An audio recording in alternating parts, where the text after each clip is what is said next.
Hey guys, welcome to my 28 years later review.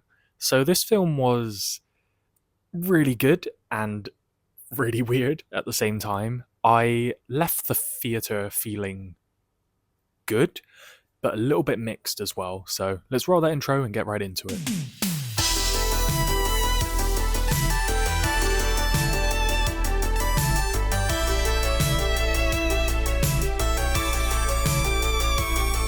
So, the trailers to 28 years later really do a good job of subverting your expectations. I was watching the trailer and thinking, okay, I think this is how the film is going to play out. And whilst watching the film, a lot of the plot elements where you think, oh, okay, this character is going to die, or oh, this is the part where this generic thing happens. So it completely changes what you think is going to happen. And that is one of the biggest strong points of the film. The characters, the biggest standout by far is this main kid character.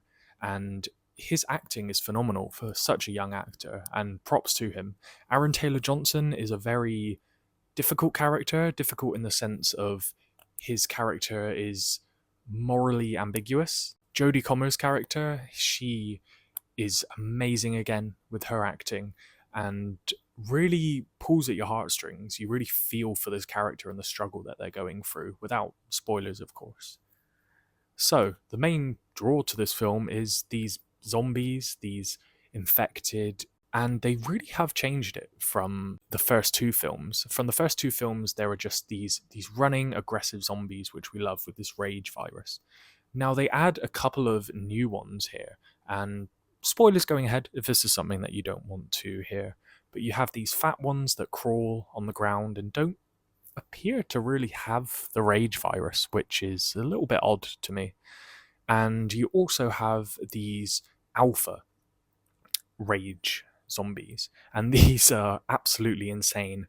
And they are also very unapologetically naked, and you see everything. And it's good that the film does that because it is just, it's nature, isn't it? And we have just been conditioned to be uncomfortable with nudity, and I like that it didn't shy away from that. There are some very heartfelt moments in the film as well that I want to address. There's a very big reveal, and it's extremely sad, and they handle that very well. And there's a few times in the film where I teared up, and it takes a lot to get that emotion out of me, and I really appreciated that the film was able to do that. Were there any negatives? So, I don't know if this was just down to the cinema itself. At the very beginning, there was a lot of audio issues.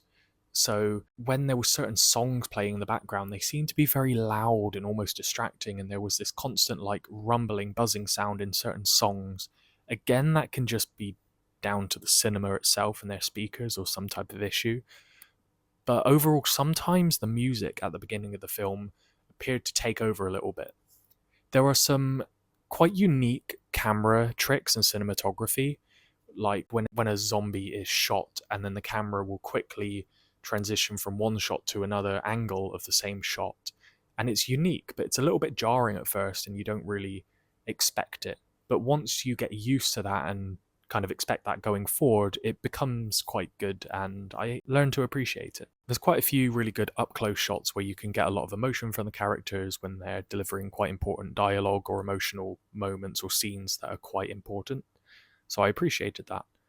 My friend who was with me in the cinema complained of a lot of shaky camera, and I picked up on this a little bit as well. Sometimes there were moments where the camera would move a little bit too quickly and you couldn't quite work out what was happening in an action scene. But at the same time, you could also say that that is a credit to the film, because when you're in a rush, when you're being chased, when there's a panic, there is an element of what's going on, I need to rush, there is chaos.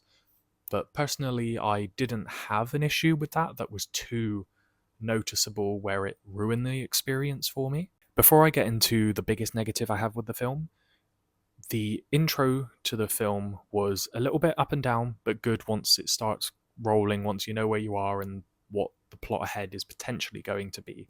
You have this kind of journey that these characters are going on. And everything from that was fantastic, and you think it's going to turn out a certain way, and then it doesn't, and it keeps you on your feet. There's lots of stuff happening, and the plot moves along really well. I actually don't know how long the film was, but it felt quite short. Now, at the end, there's almost a perfect place where they could end this film, and leave it slightly ambiguous, because I know that they're planning to do, I think, another 2 sequels to this film specifically. But right at the end, there is this huge, really distracting tonal shift, and it is so, without spoilers, to me it felt goofy. It felt so out of place and silly that it just ruined those last few moments of the film. I was feeling so good and hopeful and just excited. And there was this really heartfelt moment that was amazing. And you come away from that and you're still feeling that. And then all of a sudden you're just dumped with this strangeness. I don't want to spoil it, but it just left me with a really weird feeling coming out the film. And I noticed a lot of other audience members were also discussing this strange ending. I think overall, this film, there are a lot of moments that stayed with me. And as I'm somebody who lives in the UK, it gave me this weird sense of being back to my childhood where I wasn't using phones as much. And it addresses a lot of these things of being in the apocalypse quite well compared to some other apocalyptic movies and TV shows. And I really appreciated that. And I can't help but give credit to the film for giving me this sense of going back to where I was as a kid, and a lot of these simple things like just farming and nature and survival. And for me as a kid, it was just very basic things. I would go home from school, I would do all these very basic things, and life felt a lot easier.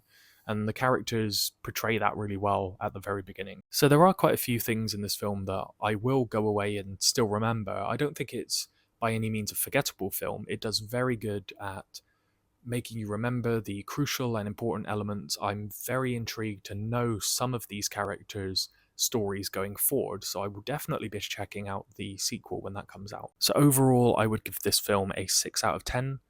The plot itself was really good, and there were some absolutely amazing standout moments. There is obviously an issue with pacing at the beginning for me personally, and that ending scene that bring it down quite a few marks.